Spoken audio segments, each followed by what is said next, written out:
All right, welcome to the Kiss FAQ members only section. Watching you, watching me, watching us.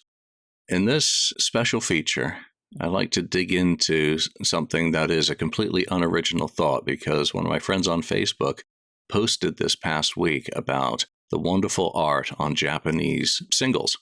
Now, Japanese singles were released not in picture sleeves, they just came in regular dust sleeves with a picture overlay, a single sheet of printed paper, usually with a cover photo on one side or a cover design on one side, and then the lyrics and some liner notes on the flip side. A couple of them came with gatefold versions of those as well, but none of them came with a proper, what we in the West would consider a picture sleeve. But some of these have some of the very best artwork, and also they have a lot of text on the back, not all of which is the lyrics, which obviously when anything is translated, as I well know from doing my own translations using a variety of tools, are sometimes not entirely accurate. So we're not going to go into funny lyrics or misheard words or bad translations. Well, I guess we'll do bad translations, but in this case, they're going to be mine. But here's basically a slideshow of the Kiss picture sleeves for Japan, and I'm going to also tie it in with some of my stories as a collector. I was primarily interested in collecting 7-inch singles until 2001 when I got married and I decided to sell off much of my collection just to downsize and to pay for our wedding. I think I had 450 plus singles at the time, but they were just living in boxes in a closet, essentially. They weren't something that I'd get out. Japan had not been a major, focus until I ran out of other ones to really search for. There were a few markets that I never got, some that I never kept long enough either. Because again, I trade, I sell, I hunt, I kill, I cook. In this case, move it on to another collector in many cases. So my collecting was very fluid. So Hong Kong releases I had, and they got sold, obviously, or disappeared. Never got Irish. That always bothered me. And whenever I had a country that I couldn't complete that hole, couldn't fill that gap, it really ruined the collecting experience for me. And I'd usually turn around and just, move on to something else. So that says more about me than the hobby. So let's jump in. Japan. Neil Bogart got started with, I think it was Victor Industries in mid-1975. So prior to then, there had been no releases in Japan. That year, they hit the ground running with Rock and Roll All Night.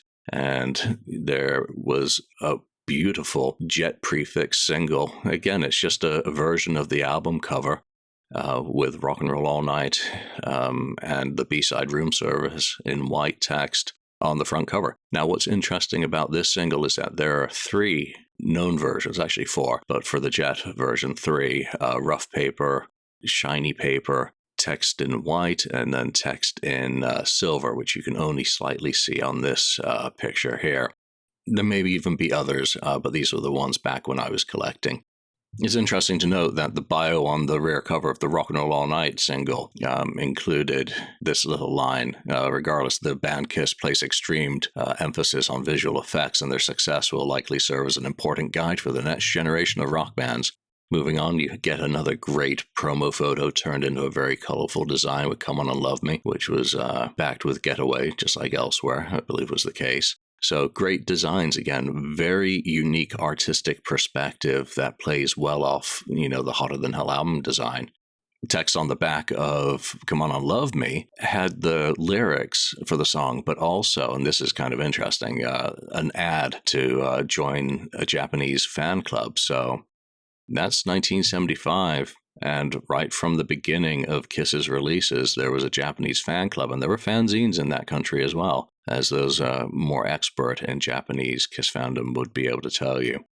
The bio also notes that they will soon release a 2-disc live recording from that tour at Cobo Hall in Detroit, which shows fans their ability as a live group and is a long-awaited live album for Kiss fans. And they talk a little bit about Come On and Love Me. The vocals are provided by Paul Stanley, who also wrote the lyrics and composed the music. The song starts with the heavy roar of the electric guitar and the drums, and the part where Paul's vocals come in is a phrase that truly shows the coolness of Kiss.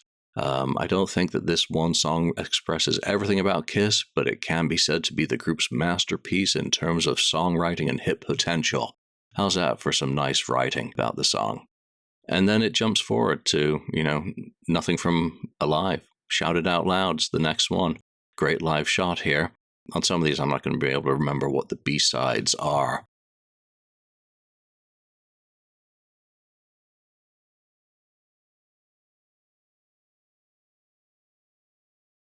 Flaming Youth uses a design similar to used in the US, which was the first picture sleeve issued there. I love how they've done just the yellow border and the design of the Japanese text. The rear bio notes that Kiss should be visiting Japan at the end of 1976. Close, but no cigar. Detroit Rock City, another great live photo there, backed with Beth, just like elsewhere. The bio on the back notes here that the first two albums have finally been released domestically in Japan. So that just shows how long it took for Victor to start catching up with the rest of the catalog. Hard Luck Woman. This is the gatefold, or one of the gatefolds. In the gatefold is an interview with All Night Nippon DJ Yoshiyuki Kono. And it's a bit of a fluff interview, just a bit of banter, really, so there was nothing worth translating and quoting out. Calling Dr. Love, backed with Take Me. Again, great design. I love the members of the band in the logo letters. We'll see that again in Kisstory, but also the dark one in the background. But the rear bio features a write-up on the Japanese tour, which has now taken place by the time this single's released. Christine 16, again, riffing off the cover, making it very Japanese-looking in design. The rear notes, it's been several months since their arrival in Japan, where the atmosphere was that of a Kiss frenzy, but the after effects still seem to be lingering everywhere. It's true that there are few groups that have been featured in magazines, newspapers, and TV programs as much as Kiss. Even NHK aired their performance, which shows just how big a group Kiss is. Their style of breathing fire, spitting blood, raising flames, along with their strange makeup, is known to every rock fan. That's how popular and topical they are. Yeah, damn right. Moving on, it generally follows the American catalog. Love Gun, great text. Again, just using the cube photo shoot. I think this is an absolutely beautiful design. Great choice of colors as well. There wasn't anything of note really on the back of that one. Same goes for the live version of Shout It Out Loud from Alive 2. But that is also a very, very good photo of the group.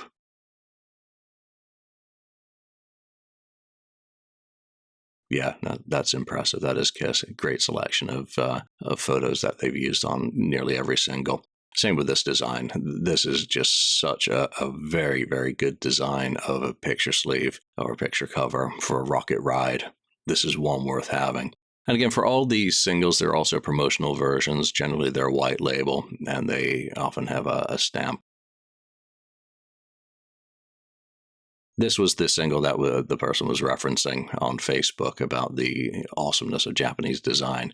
And again, it really does speak to it. This is Strutter 1978, or the re-recording version. The rear bio didn't really go into too many details about the re-recording other than they were revisiting it.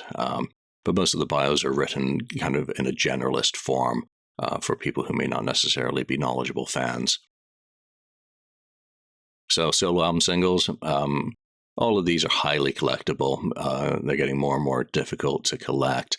There were one of each issued from the solo albums. There were also two extraordinarily rare promos, V1 and V2, which just combined the A-sides of two members per single, which I was never able to obtain.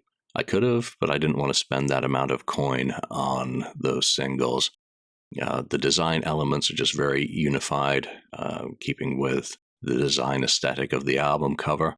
But I like the use of the text elements that they've implemented to add the Japanese titling. Again, the art just lends itself to a very gorgeous rendering.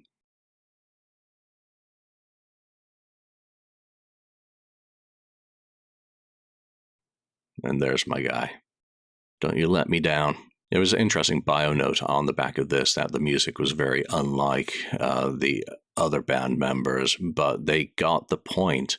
They were mentioning Stand By Me and an earlier references to music by Peter. A couple of reissues. These are incredibly rare, and these were Victor VIP reissues of the first two singles. This, of course, being Rock and Roll All Night. You can just see that the cover is a little crisper. It's got the blobs denoting it. You will pay a lot of money to get either of these singles. And I don't think I ever even had the opportunity to purchase one of these. And having seen the price that they recently sold for in 2024, I think I probably would have been a bit scared to spend that amount of money. All right, I Was Made for Loving You. And this is really the last of the singles to regularly feature liner notes on the flip. After that, it's hit and miss, generally just lyrics and their Japanese translations, and occasionally something about a fan club. But this is a great design as well. Love the yellow text at the bottom in the characters. Sure Know Something, again, very understated design. I always like the grid work in green. For the border effect and just the quadrant of band member photos. So very cool, but nothing spectacular. A couple of Polystar issues now as they take over distribution. Shandy again. Great design. Just keep it simple. Keep it photographic with the overlays. All looks very good, very tight. Tomorrow, similarly, we finally get Eric Carr, just the standard promo photo used for the tour book cover, which didn't reach Japan, even though they sold 80,000 copies, I believe, of Unmasked. All right, reissues. I Was Made for Loving You, backed with Beth, and on the back of these is noted that a new fan club had been formed. So that looks like it's from the Rock and Pop or whatever the German TV appearance was at the beginning of the Unmasked tour. And Hard Luck Woman gets reissued with Detroit Rock City. I really like this design for some reason, and I don't know why. Whatever. Talk to Me. Released in 1981, backed with Easy As It Seems, because of a delay in Kiss delivering new product. I think this was March or April 1981 that this came out. So it was just a tide over the market until there was an album to release. Now, the liner notes are going to make a return, and on I, the notes indicate that originally Gene was supposed to sing this song, but Gene's voice was too powerful and the song sounded a little cold, so Paul joined in to add warmth. This song is the last one on the album, and in the story of the album, it represents the birth of a hero. There you go, the story of I, backed with Just a Boy. And I'm going to pause my little video that I'm recording this voiceover for, because this is the single that started it all for me. I've told the story many times, but back in the mid-'80s when I became a fan in Binghamton, New York, I could not find the Elder. I didn't have any friends who liked Kiss enough to own the Elder, and Circus Magazine had ads in the back of it, or maybe in Hit Parader for that matter. And one of them offered a Japanese import of The Oath, backed with Escape from the Island. And I didn't know anything. So it was the first time I'd ever used a money order. I went down to my local Marie Midland bank and got that with my pocket money. And it's the first time I'd ever ordered anything by mail. So I clipped out the order form from the magazine and sent it off and hoped that it would arrive. So it eventually did arrive, and this became my very first interaction with both the Elder and singles, and I was hooked on them.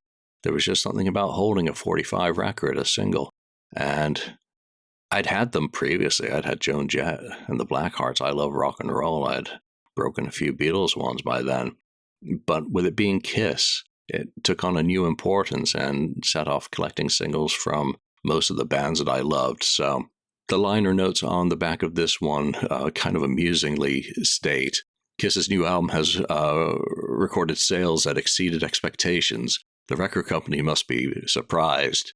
Yeah, I think you can safely say that Polygram and the affiliates were very surprised by music from the Elder, as were the fans. All right, getting into another glorious design.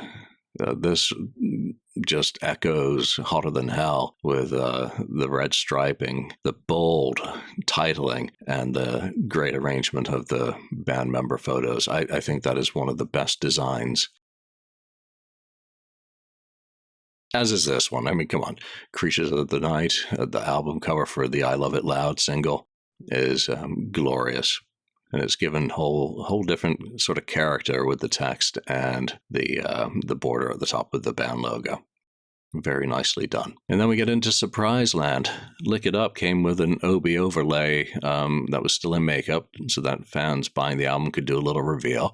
They kept it up as well for the single. And here's a very rare, I guess it's a rare single with Vinny in makeup. Back to it, Not for the Innocent. Good choice.